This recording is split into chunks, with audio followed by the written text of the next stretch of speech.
வணக்கம் நண்பர்களே. இந்த வீடியோவை நீங்கள் பார்க்கிறீர்கள் என்றால், தியானப் பயிற்சியில் அமரும்போதோ, அல்லது உங்கள் அன்றாட வாழ்க்கையிலோ, உங்களுக்குள் திடீரென எழும் கோபம், பயம், கவலை, பழைய கசப்பான நினைவுகள் போன்ற உணர்ச்சி புயல்களை எப்படி எதிர்கொள்வது என்ற ஒரு ரகசியத்தை நீங்கள் தெரிந்து கொள்ளப் போகிறீர்கள் என்று அர்த்தம். நாம் நேரடியாக விஷயத்திற்கே வருவோம். பலரும் தியானத்தில் செய்யும் ஒரு மிகப்பெரிய தவறு என்ன தெரியுமா? அவர்கள் தியானம் செய்யத் தொடங்கியவுடன், தங்கள் மனம் உடனே ஒரு சொர்க்கத்தைப் போல மாறிவிட வேண்டும். எப்போதும் மகிழ்ச்சி மட்டுமே இருக்க வேண்டும் என்று கற்பனை செய்கிறார்கள். ஆனால் அதற்கு நேர்மாறாக உள்ளே இருக்கும் பழைய கோபமும், வலியும், அழுகையும் வெளியே வரும்போது பயந்து போய் தியானத்தையே நிறுத்தி விடுகிறார்கள். மக்கள் இங்குதான் தவறு செய்கிறார்கள் என்பதை புரிந்து கொள்ளுங்கள். இன்று இந்த வீடியோவில் உங்களுக்குள் எழும் எந்த ஒரு பலமான உணர்ச்சியையும் பார்த்து நீங்கள் ஓடாமல், அதை ஒரு ஆன்மீக கருவியாக மாற்றி, மனதை ஒரு முழுமையாக சுத்தம் செய்வது எப்படி என்ற ஆழமான உண்மையைத்தான் பார்க்கப் போகிறோம். இந்த உண்மையை நீங்கள் தெரிந்து கொண்டால் மட்டுமே அடுத்தடுத்த நிலைகளுக்கு நீங்கள் செல்ல முடியும். அப்படி தெரிந்தவர்கள் மட்டும்தான் சென்று கொண்டு இருப்பார்கள் என்பதையும் நீங்கள் மனதிலே நிறுத்திக் கொள்ளுங்கள். உணர்ச்சிகள் எதனால் உருவாகின்றன? அவற்றை அடக்காமல் கவனிப்பதன் மூலம் எப்படி உள்மனக் கசடுகளை அந்த அடியோடு நீக்குவது என்பதை நாம் அணு அணுவாகவும் பார்க்க வேண்டிய அவசியம் இருக்கிறது. ஏனெனில் இது தியானம். இந்த இடத்தில் நாம் எதையும் அனுபவ ரீதியாக அனுபவித்துத்தான் தெரிந்து கொள்ள வேண்டிய அவசியம் இருக்கிறது. நம்மளுடைய வாழ்க்கை முறையிலும் சரி, தியான வாழ்க்கையிலும் சரி, சாதாரண வாழ்க்கையிலும் சரி. இந்த வீடியோவின் முடிவில் உங்கள் உணர்ச்சிகளுக்கு நீங்கள் அடிமையாகாமல், ஒரு பாறையைப் போல அசையாமல் நிற்கும் மாபெரும் மன முதிர்ச்சியை நீங்கள் கற்றுக்கொள்வீர்கள். இது நிச்சயமாக நடக்கும். இந்த வீடியோவில் அவ்வளவு விஷயங்கள் இருக்கிறது. உங்களுடைய உணர்ச்சிகளுக்கு நீங்கள் அடிமையாகாமல், உங்களுடைய மனதை மென்மையாக்கும் பயிற்சி தான் இது. உங்களுடைய கட்டுப்பாட்டிற்குள் வருவதற்குண்டான மிகச்சிறந்த வழி இதுவே. இப்போ நம்மளுடைய அடுத்தடுத்த உணர்ச்சிகளை பற்றி நாம் பார்க்க வேண்டிய இருக்கிறது. அடக்கப்பட்ட உணர்ச்சிகளின் அந்த வெடி மலை எப்படி இருக்கும் என்றால், நாம் நம் சிறு வயதில் இருந்தே ஒரு தவறான பழக்கத்தை கற்று வைத்திருக்கிறோம். அதுதான் உணர்ச்சிகளை அடக்குவது. நமக்கு ஒரு பெரிய துக்கம் வரும்போது அழக்கூடாது. நீ ஒரு ஆண்மகன், நீ தைரியமானவன் என்று நம் அழுகையை அடக்குகிறோம். ஒரு இடத்தில் கடுமையான கோபம் வரும்போது சூழ்நிலை கருதி அதை உள்ளுக்குள் அமுக்கி வைக்கிறோம். இப்படி நாம் இத்தனை வருடங்களாக வெளியில் காட்டாமல் உள்ளே அமுக்கி வைத்த அந்த கோபம் மற்றும் பயம், ஏமாற்றம், இந்த அவமானங்கள் அத்தனையும் எங்கே போகிறது என்று உங்களுக்கு தெரியுமா? இதை நாம் தெரிந்து கொண்டால்தான் அடுத்தடுத்த விஷயங்கள் நமக்கு ஆழத்தில் பதிய ஆரம்பிக்கும். அவை அனைத்துமே உங்கள் ஆழ்மனதில் ஒரு எரிமலை குழம்பைப் போல தேங்கி நிற்கின்றன. நீங்கள் தியானத்தில் அமர்ந்து உடலையும் மூச்சையும் அமைதிப்படுத்தும் போது, இத்தனை காலம் அந்த உணர்ச்சிகளை பூட்டி வைத்திருந்த உங்கள் மேல் மனதின் கட்டுப்பாட்டு அந்த பூட்டு மெல்ல மெல்ல மிகவும் மெல்லியதாக இருக்கும் இந்த உணர்வு. அங்கு அது தளரத் தொடங்குகிறது. உடனே உள்ளே இருக்கும் அந்த பழைய உணர்ச்சி கசடுகள் அனைத்துமே ஒட்டுமொத்தமாக வெளியே வர துடிக்கும். நிச்சயமாக இது நடக்கும். மெதுவாகத்தான் நடக்கும். அவசரம் கொள்ளக்கூடாது. பொறுமை வேண்டும். தியானத்தில் எப்போதும் பொறுமையை கையாள்வது மிகச் சிறந்த ஒரு ஆயுதம், கருவி என்று எடுத்துக் கொள்ளுங்கள். பொறுமை இல்லாதவன் தியானத்தில் ஒரு நிலையை அடையவே முடியாது என்பது இறுதிச் சான்று. இப்போது நான் தியானத்தில் அமர்ந்த சில நாட்களில் எந்த காரணமும் இல்லாமல் எனக்குள் ஒரு மாபெரும் துக்கமும், ஒரு அழுகையைப் போல பொங்கி வந்தபோது நான் நிலைகுலைந்த போன நாட்கள் ஏராளமாகவே இருக்கின்றன. மக்கள் இந்த இடத்தில்தான் குழம்பிப் போகிறார்கள். நான் அமைதிக்காகத்தானே தியானம் செய்கிறேன். எனக்கு ஏன் பழைய கோபமும், அழுகையும் வருகிறது?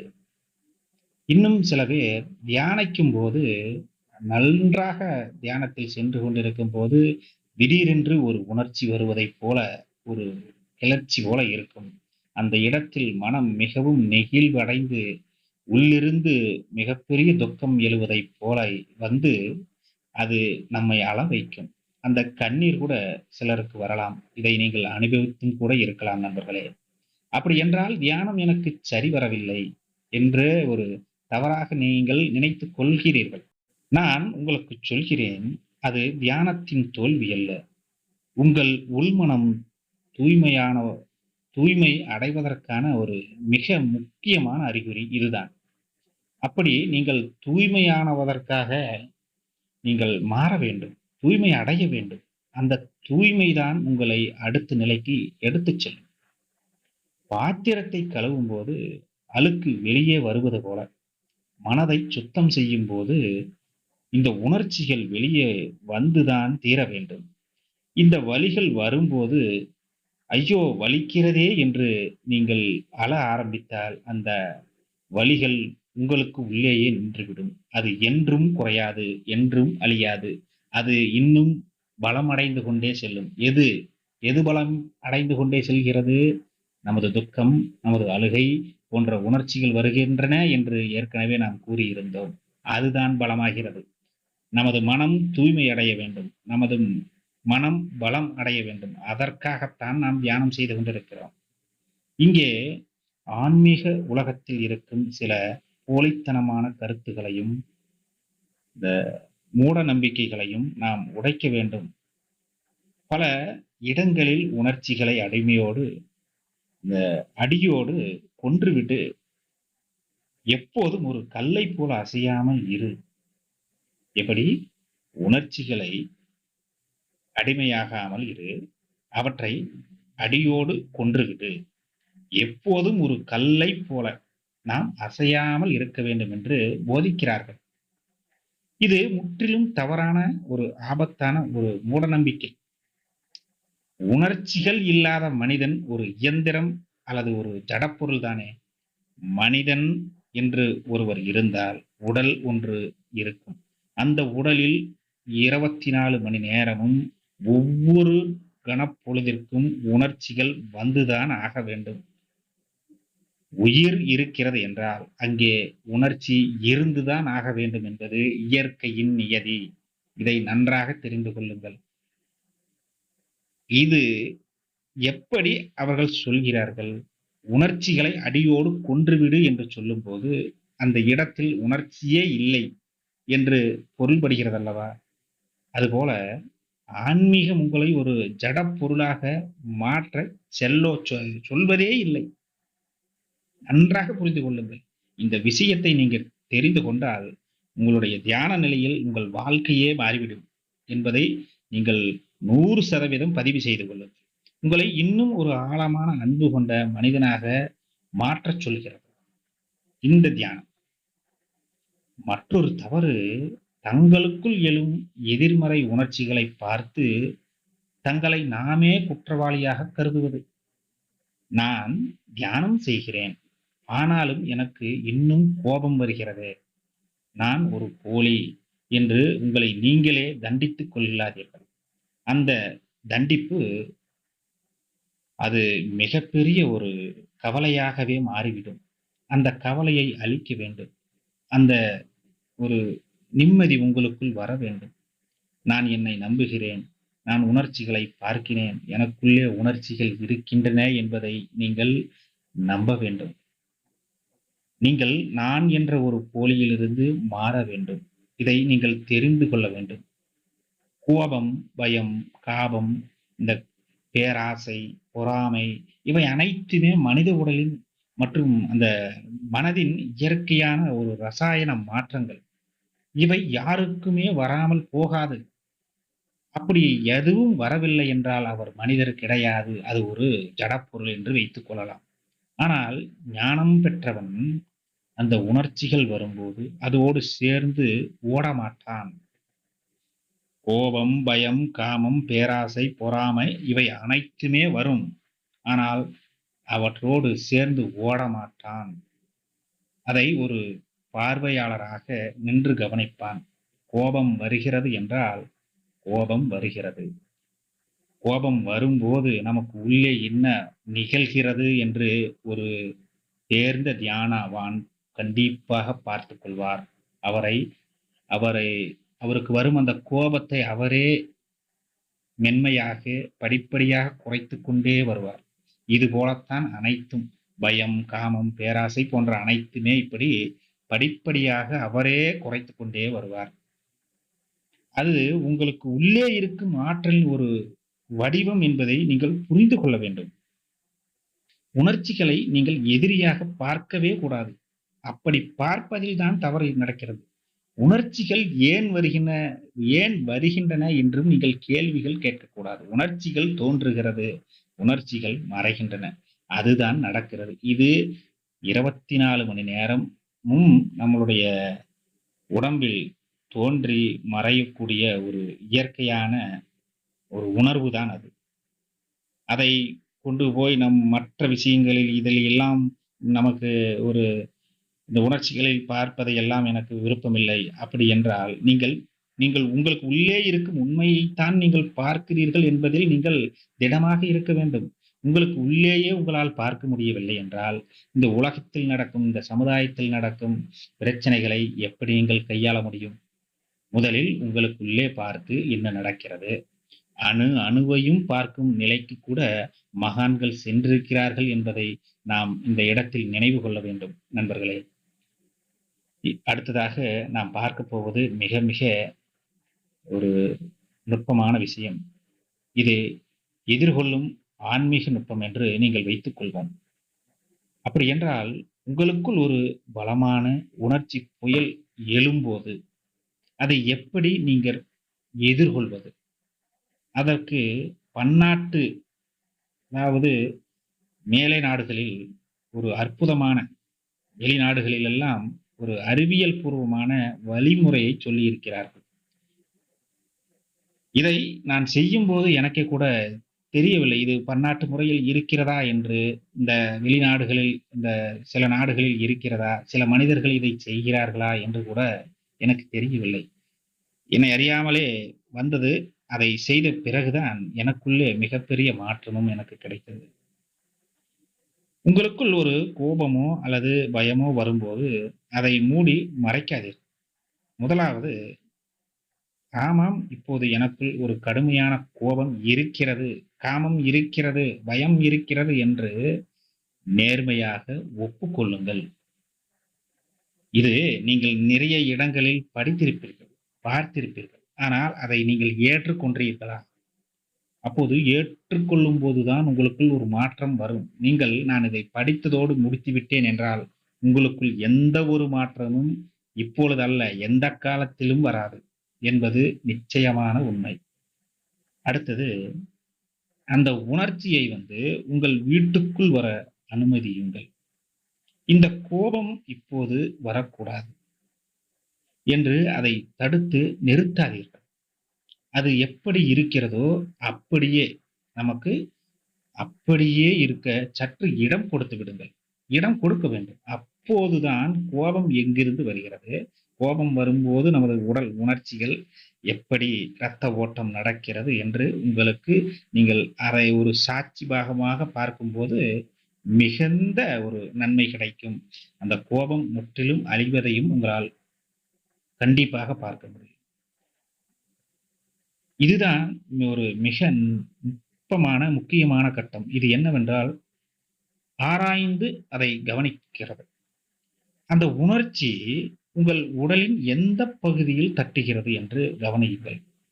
கோபம் வருகிறது, உங்கள் நெஞ்சு அடைக்கிறதா, நெஞ்சு துடிக்கிறதா, வேகமாக துடிக்கிறதா, மெதுவாக துடிக்கிறதா, கைகள் நடுங்குகிறதா, கைகள் ஒரு ஒரு எப்படி இருக்கும் கோபம் வரும்போது, அதுபோல ஏதோ ஒன்று, ஒரு உணர்ச்சி வரும்.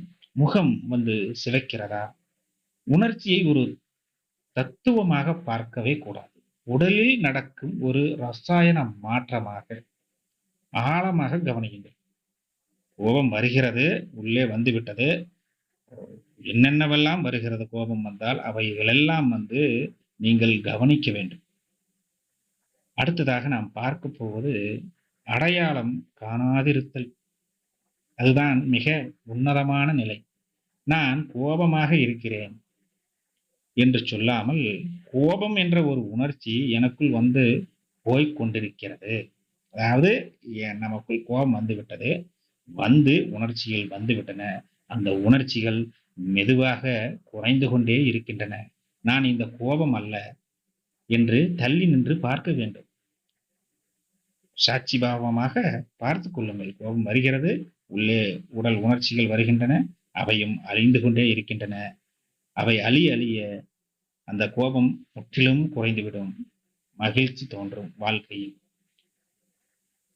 இந்த முறையில், அதாவது ஒரு உணர்ச்சி பொங்கும் முறையை நாம் பயன்படுத்தி என்னுடைய பயத்தை நான் கவனிக்கத் தொடங்கிய பொழுது, அந்த பயம் எனக்குள் ஒரு தூசியைப் போல ஒரு உண்மையாகவே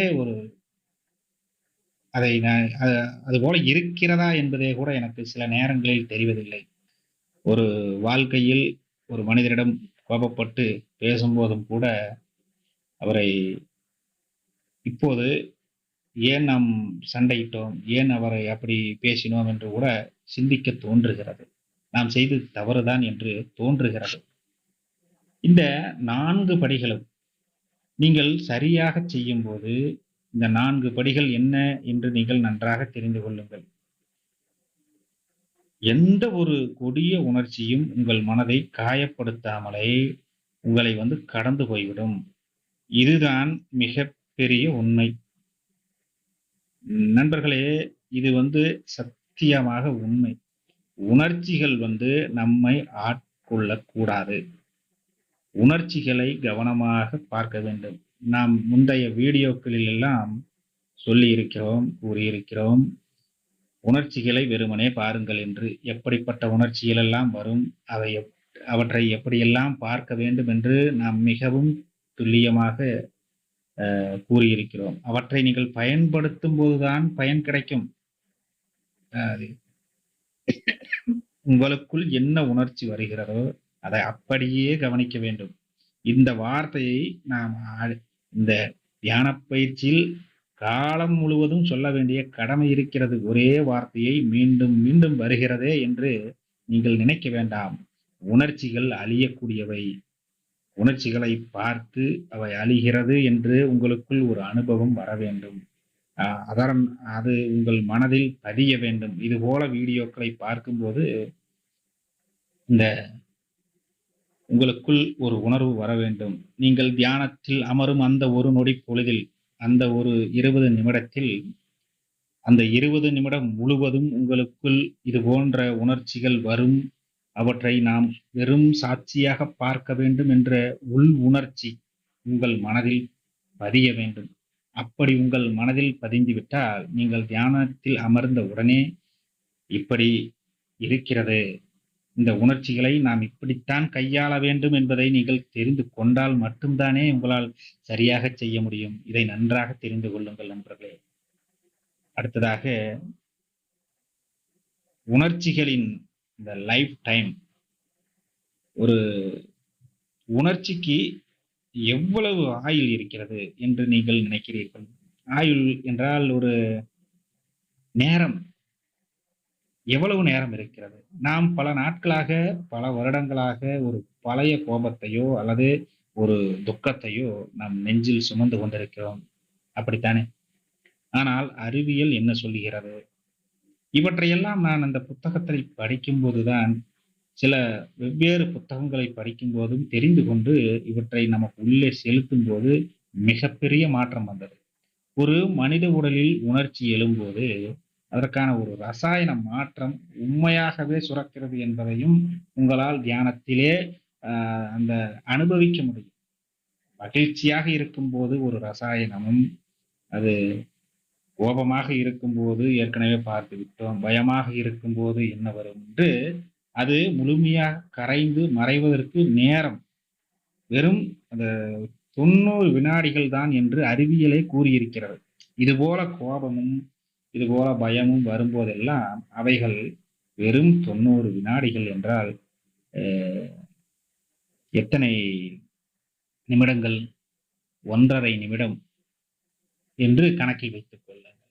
நமக்கு அதிகபட்சமாக 5 நிமிடம் தான் போகட்டுமே! இதில் என்ன இருக்கிறது?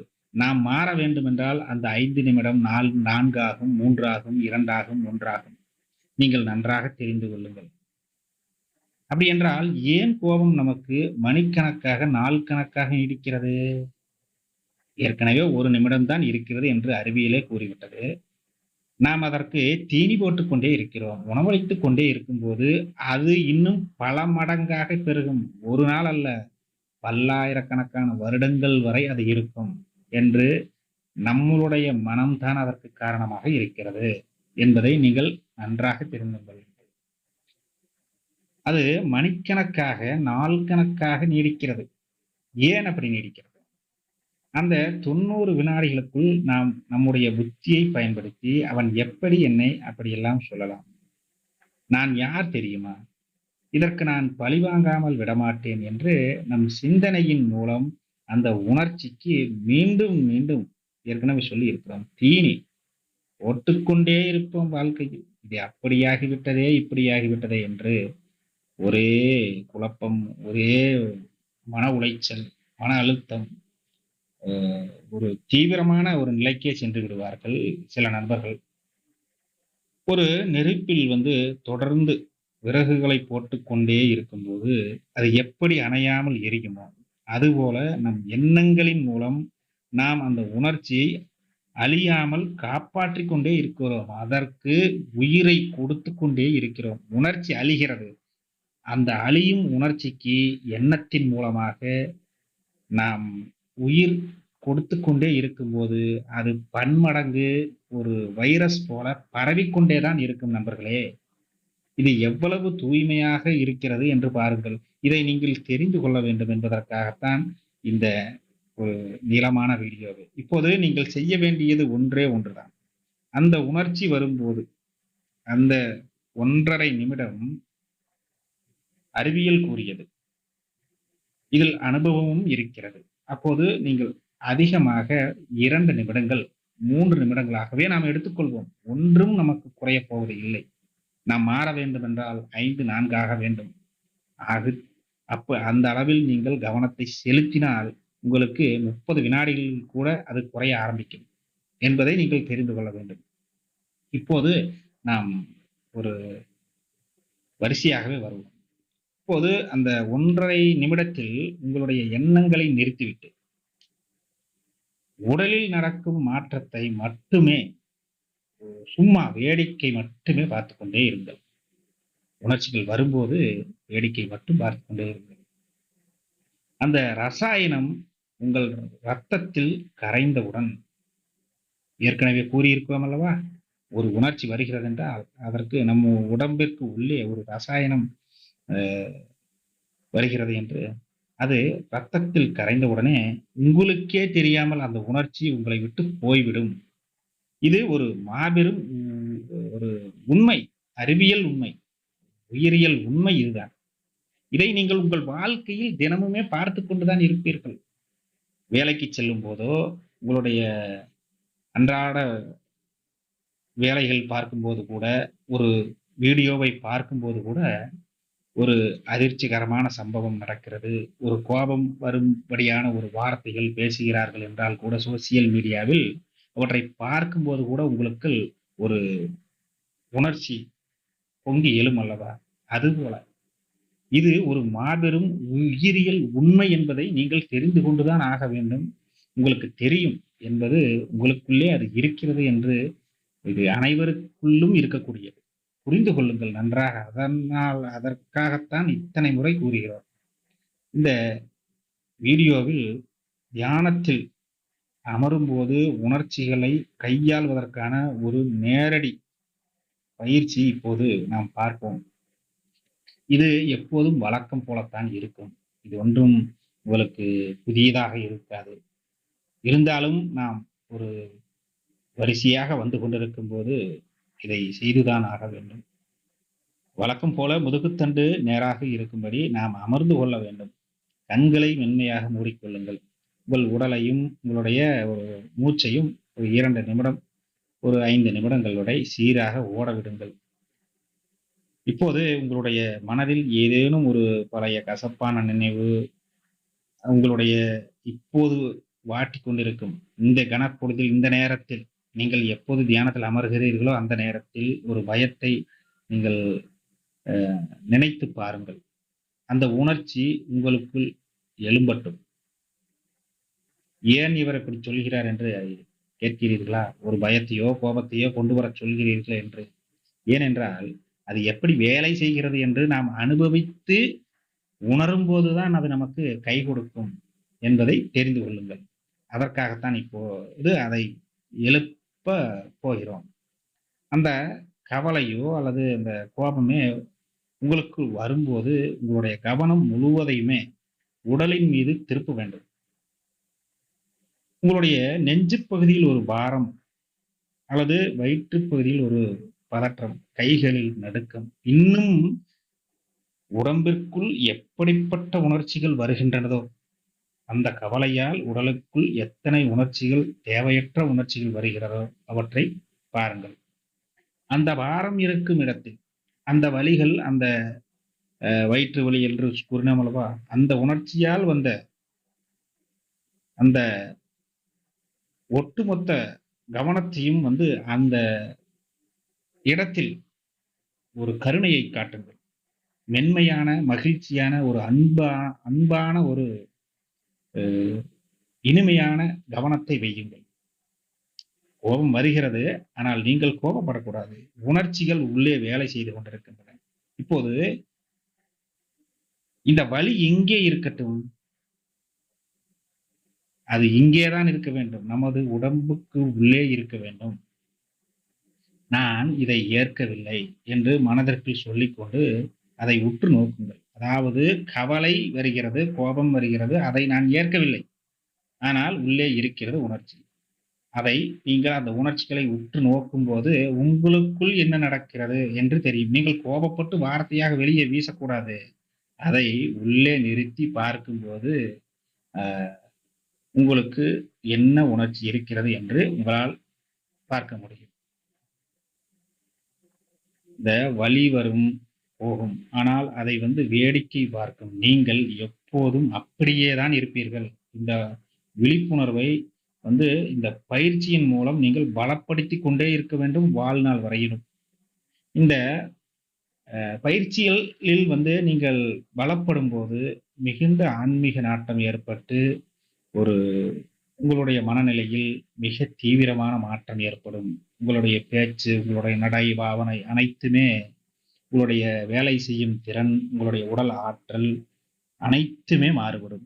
நிச்சயமாகவே மாறுபடும். இப்போது நாம் இதுவரை நிறைய விஷயங்களை பார்த்துவிட்டோம்.